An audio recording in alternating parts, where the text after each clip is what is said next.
Donald Trump dropped an anti-Semitic slur during a recent speech, referring to certain bankers as shylocks, straight out of the anti-Semitism playbook. Then he played dumb. Listen to this.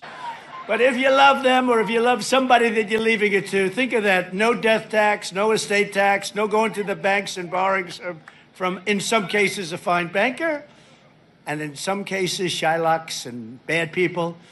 The term shylock, if you're not familiar with it, widely considered anti-Semitic when used to describe bankers in a negative way, comes from Shakespeare's play The Merchant of Venice, where Shylock is a Jewish lender and is portrayed as extraordinarily negative.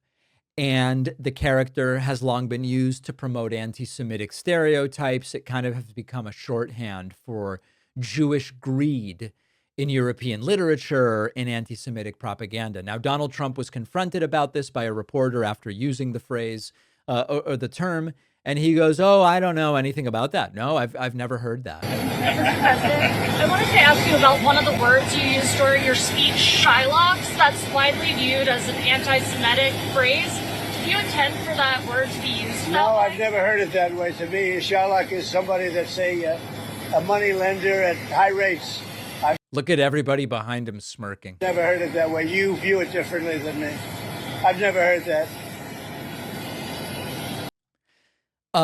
Sir, you use the N-word. Did you know that that's offensive to Black people and to anyone who is disgusted by racism? No, for me, the term was always different. It was just sort of the loving way that slave owners would refer to slaves on the plantation. It's interesting that you see it that way, but I just never really saw it that way. Now, what's the most generous possible view of this that we can give to Trump? We'll be as charitable as possible. The charitable view is Trump's been palling around with anti-Semitic business people his entire life.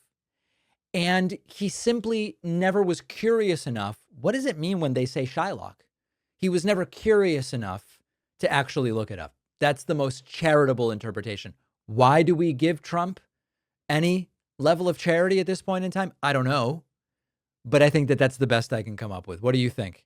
info@davidpakman.com. Let me know. I'll often talk to my friends about what do we really think is private on our computers and on our phones. And many people believe that their emails are genuinely private.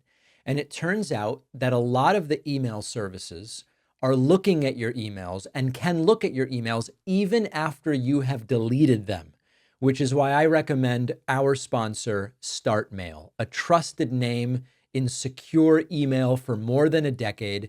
StartMail is based in the Netherlands. Netherlands is known for very strong data protection laws. Your emails won't be scanned. Your emails won't be tracked. StartMail will block those invasive tracking pixels so you won't be monitored by companies and by hackers. And when you delete an email in StartMail, it is gone for good. Your data stays private. They are all in on this with a ton of features, including aliases to keep you anonymous, strong encryption with your emails. It is super easy to move to StartMail. It's a few clicks, migrate your emails, migrate your contacts. You really can't go wrong. Try StartMail for yourself, completely free for 7 days at startmail.com/Pakman, which will also give you 50% off your first year. The link is in the description.